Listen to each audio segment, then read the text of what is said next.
जय जगन्नाथ सांग मैंने आज मो सान भौणी आसला आम घर कहला कि मो हाथ में मेहंदी करदे सो मुझे हाथ में मेहंदी करदे मेहंदी केमती आप कमेंट कहे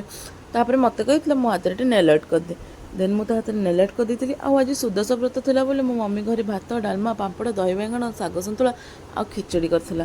ताको भोग लगे आम मानक खाइबा देता खाइबा तो बहुत टेस्टी होता तापर मम्मी कहला कि आज एत जल्दी जेहतु रोसे सरी तो चल घरे कहीं बसवा तोर मोर चल जी धौली जा मुझे तो धौली जाइनी सो आम मैंने मम्मी मोर बाहरी गलु धौली आम धौली पछपटे गलु धौली शांतिस्तूप पछपटे थी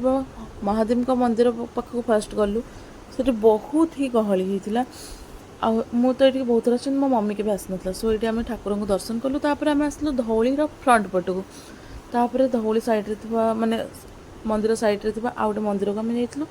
से देखिलु तापर एठी आंटी फटो उठा एत इच्छा आंटी गोटे गछ उपर चढ़ाई गोटे यूनिक वे खोजुला फटो उठेबा तापर मम्मीर ई सैड्रे मो फटो उठे तापर आनी मंदिर पछपटे थी गोटे गुंफा पाखक मम्मी की देखा पार्किंग तले जोटा कि अच्छी मुझे शुणा पाई गुंफाटा कूड़े खंडगिरी संगे कनेक्टेड अच्छी तो ये गुंफाटा मु आगुरी भी देखी थी कि मो मम्मी देखी ना आठी आसला जो रसुलगढ़ जो मर्डर केस होता तार किसी बैग मिलता बोली मुझे शुणा पाइली ये आटा आम मेन रोड न आसिक आम नई साइड देखी आसला यहाँ टंकपाणी ओवरब्रिज यहाँ हूँ 64 जोगिनी मंदिर मो मम्मी तो केबे कुआडे जाई भी नहीं से आणिक आसती 64 जोगिनी मंदिर